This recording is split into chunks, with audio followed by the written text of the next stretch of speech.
The Sinclair ZX Spectrum Plus 3, a sought-after machine today but produced with a few issues. But we're going to fix those issues, and we're going to fix them right now.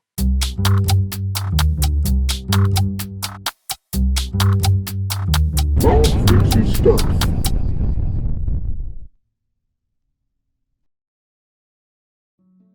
The Sinclair Spectrum Plus 3 was the last Spectrum produced, and it was produced by Amstrad, and some features give this away. Proprietary protocol joystick ports, a mechanical keyboard, and that metal plate reminiscent of the CPC 6128 hiding a drive intended to tie us into Amstrad's preferred 3-inch disc system. The back of the machine sports the usual suspects, but including a really good RGB output. The expansion I/O is different from the grey 128K models and intended to tie us into Amstrad's future expansions. There's also separate Disc B and printer expansion ports. Today we're going to be using this very fine plus 3 RGB SCART lead from Retro Computer Shack. I recommend this cable, and it works on a lot of TVs where substandard cables perhaps don't. We're also going to be using my Spectrum Plus 2 3 PSU, which I fashioned out of an old Cisco network adapter PSU. Powering it on, and no problems at all. Now, this Spectrum came from Dean Swain of Retro Asylum podcast, and he complained he could not get it to work on his TV. But it seems to work on ours, and the keyboard seems to work as well, so happy days, it's a good start. But these machines are known to have a non-standard SCART output, so we're going to fix that. Another commonly known problem with this machine is the audio is absolutely awful, and this is down to problems with the circuit when the machine was redesigned. We're going to be fixing the audio on this machine using the guides by ZX Gesser with help from Ian Gledhill of Mutant Caterpillar Games. Links below if you don't fancy doing this modification yourself. I can heartily recommend Mutant Caterpillar for refurb and repair. Just spotted this piece of polystyrene. I hope that's not a bad sign. Lifting the top half of the machine gently so that we don't pull any cables off of the board, we can first disconnect the LED cable.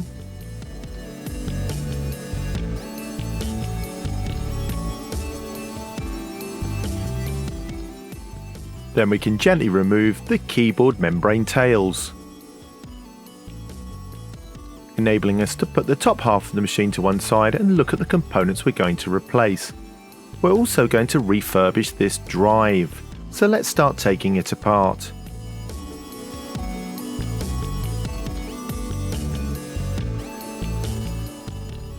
When we come to remove the cables, remember to pull them straight out of the back in order to avoid bending the pins. The power cable needs to be lifted slightly up to disconnect it from the connector. With the drive free from the machine, we can have a look at the general state of the unit. This one looks pretty good. I suspect it didn't get much use before it was put into storage. The belt's probably rotted, but we're going to take this apart so I can show you exactly how a new one is fitted. Let's crack on and get the rest of the machine taken apart. Don't forget to make a note of where things go. Sometimes it can help to take a photo. And I've spotted something curious here already. There seems to be a fix on the board. I'm not sure if this was done in the factory, but it looks like some tracks were repaired. We're going to replace all of these capacitors and some resistors for the fix. I've even got a kit that I've made up specially for doing these machines. First in the order of business is to put a 1.2 kΩ resistor in the R42 position. Here's our new resistor, and now all we need to do is make a home for it on the board. Solder sucker at the ready. And let's remove R42 using this pair of side cutters. This will make it easier to desolder the remaining stumps.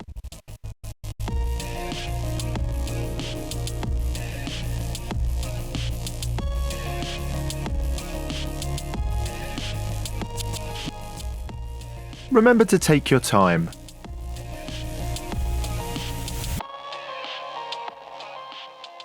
Not quite ready to go yet. It's loose now, so we can move it gently from the board.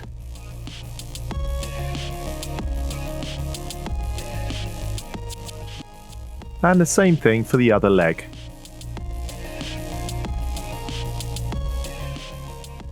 Our resistor's ready to go into position. Feeding it into the holes on the board and pulling it flush to the board. Soldering the new component in. And using the side cutters to remove the excess leads. Next up is R43, which needs to be replaced with a 5.6 kilo ohm resistor. We solder this one into place.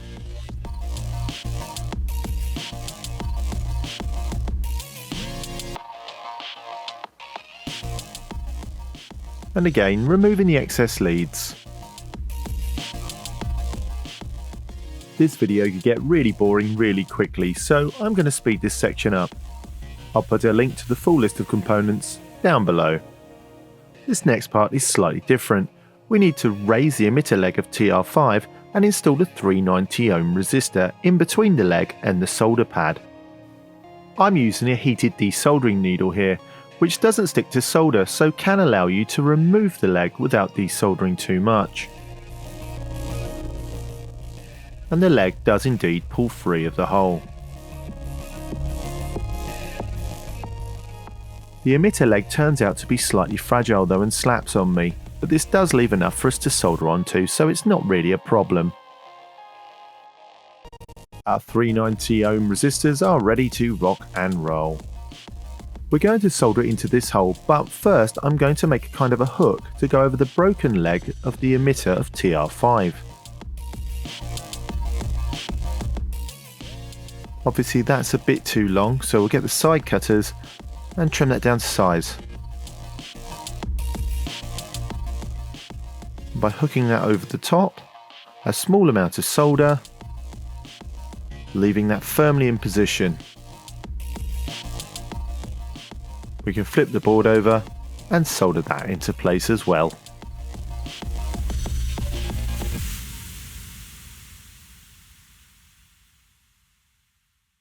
Unusual highlight of the process is soldering a 10 kilo ohm resistor between this point and the ground plane of the board. The first thing to do here is make sure there's plenty of solder on the joints. Because you're not going through a hole with this component, you need to give it some structural integrity. You also need to make sure that it doesn't come into contact with any points it shouldn't. For that reason, I'm going to go to this point and not the one that I first loaded with solder. Even so, it's difficult to get the solder to stick because the large ground plane wicks away the heat. But I'm quite happy that that's sufficient. Clipping off the rest of the lead, and that's nice and secure as well. That's the highlights of the audio fix. Be sure to check the full link below. Next, we're going to replace all the electrolytic capacitors on the board. Again, I'm not going to bore you with showing you every single one, I'll just show you a quick example. Into the board.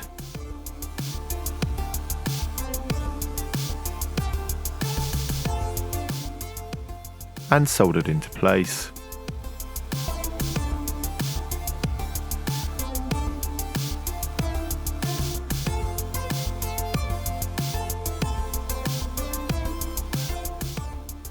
For best audio results, the capacitor at C37 should be removed as well, because this introduces noise into the audio circuit.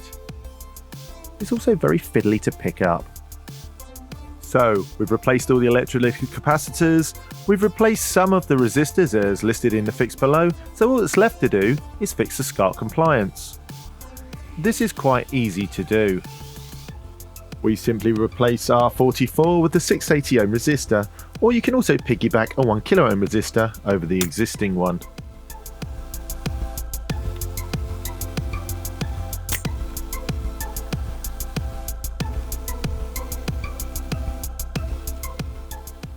Now to install the new resistor.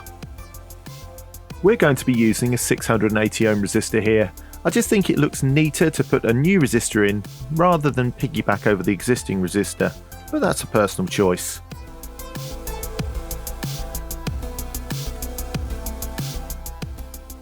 I like to make sure that the resistor is nice and flush to the board. Once this is soldered into position, the machine will then provide the correct blanking signal voltage on pin 1 of the SCART. This puts an end to the black and white or ghosting signals you see on some TVs and should make it work correctly on all sets. Whilst we're here, those expansion connectors look a little bit dirty, so we're going to use some Brasso to clean them up. Brasso is quite an aggressive compound and contains ammonia, so it's important to use it sparingly, and most importantly, when you've finished, clean it off properly. Remember to take your time. It's taken decades for this oxidization to build up, so it'll probably take a little while to clean it off again.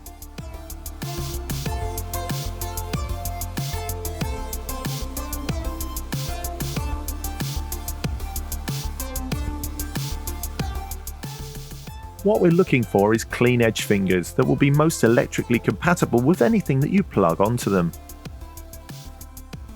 We're not looking for perfection, and remember your expansions may be dirty themselves. With that cleaning job finished, let's move on to the disk drive itself.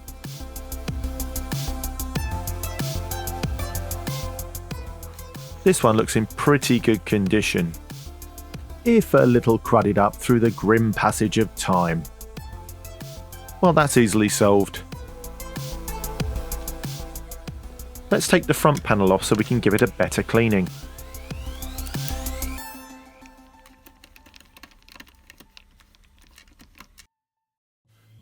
There's a few different types of screws in this drive, so be sure you keep them separate, and remember, make a note of where they go.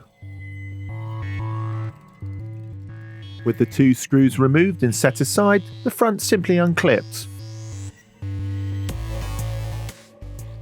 Here's a piece of the drive belt, nice and sticky and crumbly.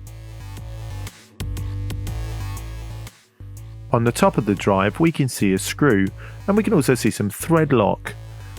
We're going to use that later to reposition this board, which is actually part of the optical sensor that finds the index. There's a hole in the disc that it looks through, and there's another part of the circuit on the bottom of the drive. It's easier to remove this as it facilitates easier disassembly.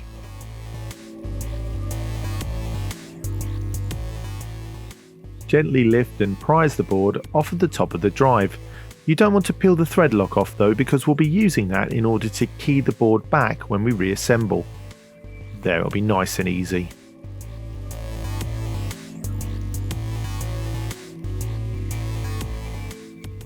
The partner to this component is on the bottom of the drive.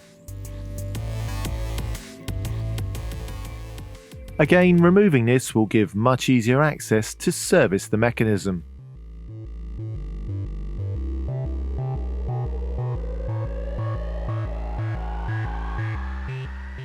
Unhook this cable from its retaining clip and just check that everything will come free when we remove the board. So it's time to flip it over and start removing the screws. The 3 screws that secured this board are actually all different. They all have unique functions, so be sure to make sure you make a note of where they go.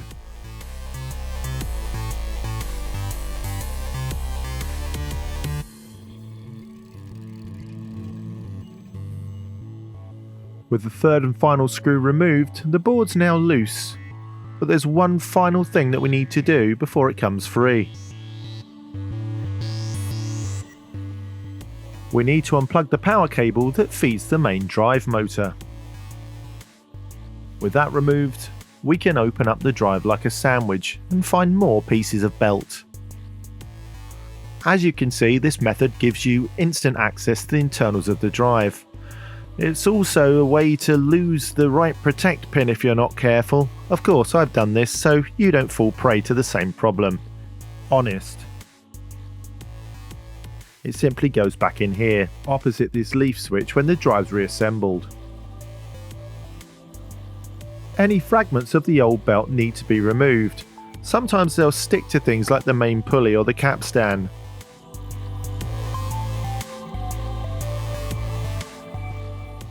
Sometimes they take a bit of persuasion to be removed. But remove it we must.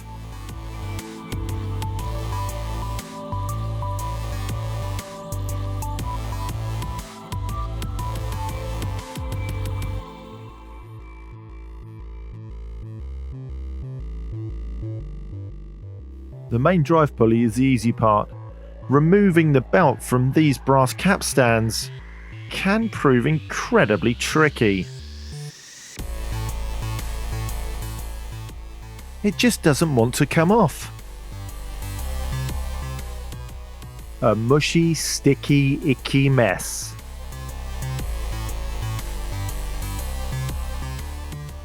With as much of the belt removed as possible, it's time to try and clean up that goo, so I've doused a cotton bud in isopropyl alcohol, or IPA. This is 99.9% pure IPA, which means it has no water, unlike rubbing alcohol that can have up to 20%. I always recommend pure alcohol. Don't be fooled by the name though, if you drink IPA, it will kill you. Ah, that's much better. The belt didn't stick nearly as much to the main pulley, but we'll give it the same treatment with the IPA anyway.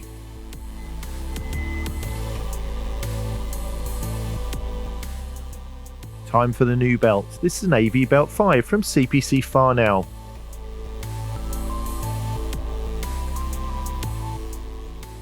And it's a perfect fit.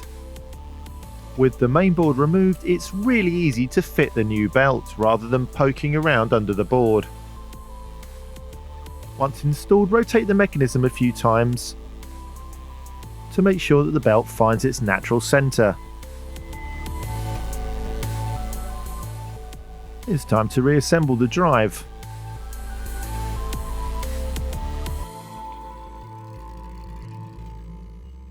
Making sure all the wires are coming out of the right holes.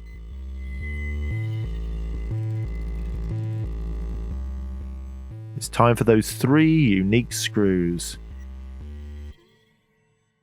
The more eagle-eyed amongst you will notice that rather than just screwing straight into the hole, I'm backing up, letting the thread drop in naturally, and then screwing into the existing thread.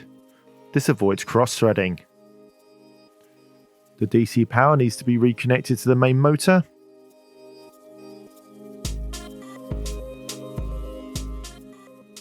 And then we reroute the cable for the top optical sensor. Make sure it's aligned with the thread lock from before. It's actually easier to put the bottom sensor in first.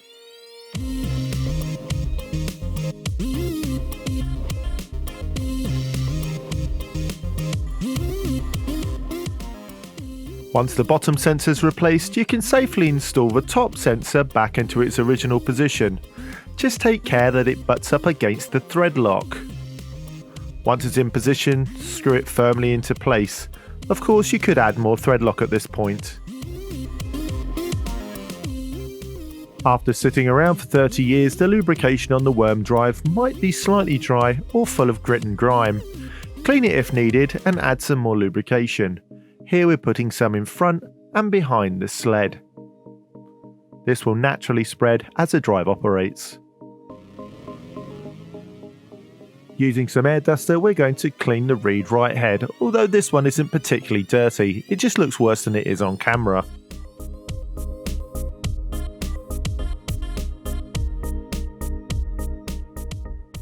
Another cotton bud loaded with IPA to clean the read right head. IPA is ideal for removing oxide deposits from old discs, although again, this drive looks pretty mint.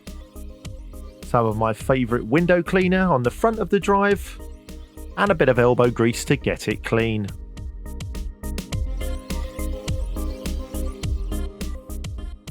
Using a cotton bud to get into all those nooks, crannies and crevices.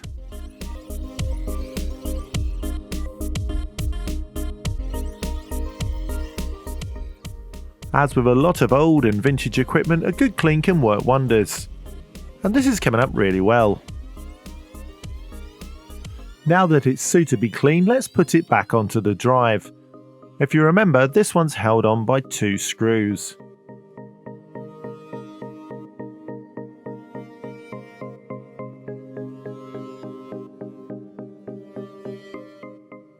And both those screws will hold it firmly in place.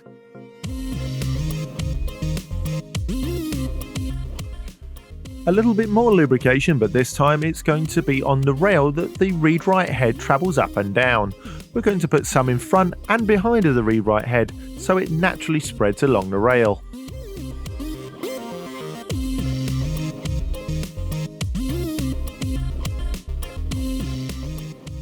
That looks pretty good.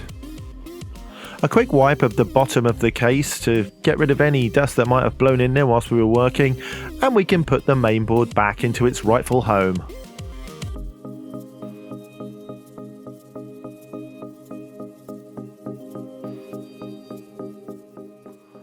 All the screws are present and correct.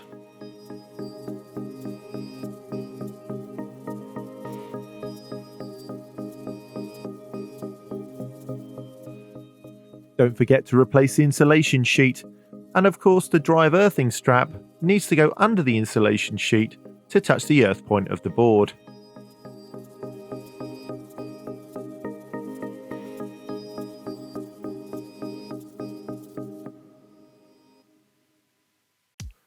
With the drive going back into place, it's all starting to look like a Spectrum Plus 3 again.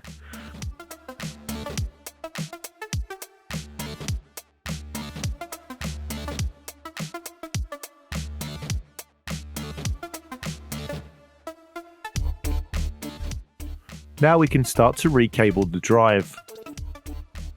This clip here is for holding the cables in place. The power plug should click into place on the drive. And make sure that the drive data cable goes on with the red stripe towards the power socket. Let's move this out of the way so we can talk about the keyboard. Keyboards sometimes don't work on Plus 3 machines, and this is often due to a build-up of dust bunnies above the membrane.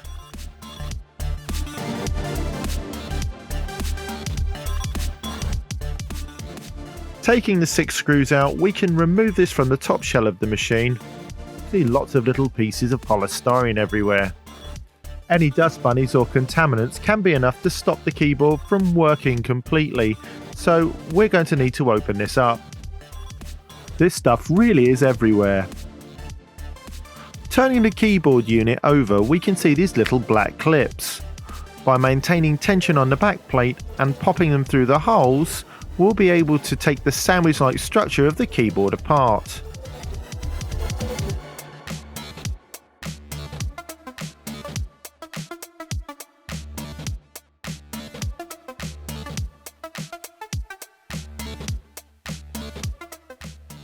Then the base plate and the membrane will remove quite easily. Again, this is incredibly clean. There are some little bits of dust though that could be stopping the membrane depressing properly. So we'll give it a wipe with this lint-free cloth. It's good practice to do this on all Spectrums with this style of keyboard anyway, because even a dust bunny will stop your keys working. Turning to the good old air duster, it's removing even more of those polystyrene balls. I suspect they came from the original packaging. With them all removed, we can line the membrane up and simply press the metal backplane back on. You'll know when it's on properly because it clips satisfyingly back into place. With our keyboard cleaned, it's time to replace it back into the top shell of the Spectrum Plus 3. That means placing it on the posts and replacing the 6 screws. Again, don't forget to back off before you screw straight in so that you're in the right thread and not cross-threading into the 30-year-old plastic. It's now time to put this Spectrum back together properly.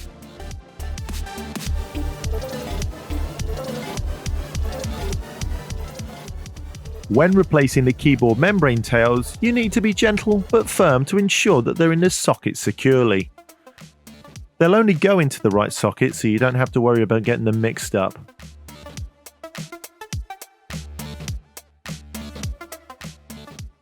With those installed, you just need to put the power LED plug back onto the board.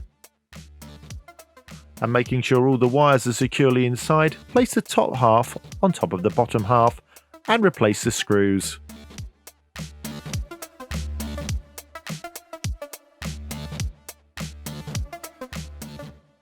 Looks good from the back, but there's still 2 more screws to go. They're ones that often get missed, and they're the 2 that go directly into the side of the drive through the side of the Spectrum Plus 3.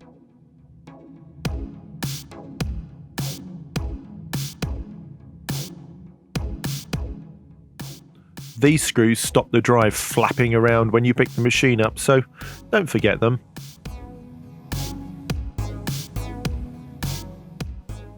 Exciting times. It's time to test, so let's plug in that cable from Retro Computer Shack. This is an RGB cable and it provides excellent quality.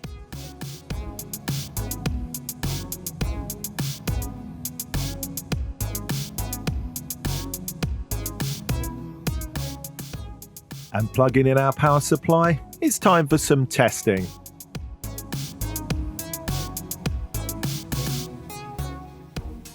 Well, that's a good start. Let's try loading from disk.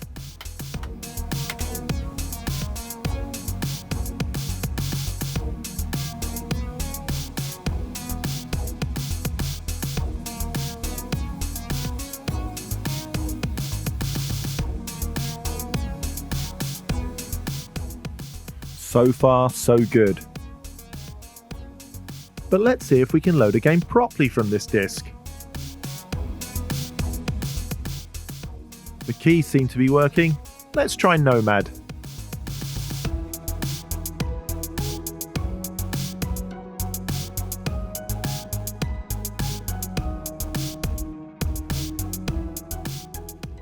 And this is all working fine, which is great news. We've gone from a non-working drive to a working drive. But there's still some more testing to be done. Big thanks to Ben Versteeg of Byte Delight who sent this Div MMC Enjoy Pro 1 for us to test with. This opens up a world of Spectrum possibilities. You can load pretty much any Spectrum game from an SD card without using tapes. We're going to use it to load up some Spectrum audio files so we can test the audio and see if our fixes have worked.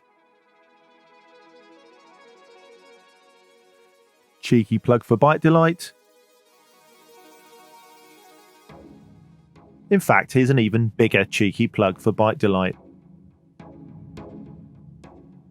When you turn the unit on, you're greeted with this custom message. Very slick, Ben.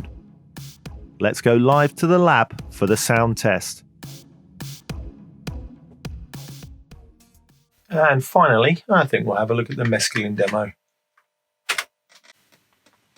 The sound on this is good.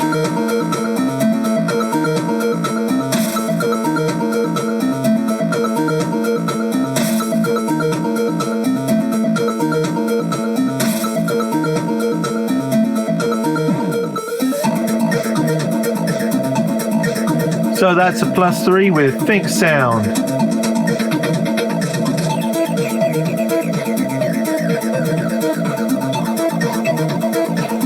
I'm Mark from Mark Fixes Stuff. If you've enjoyed this video, perhaps you'd like to look at some of these others. Subscribe to get your fix. Here, I'll put some on the screen for you. Bye!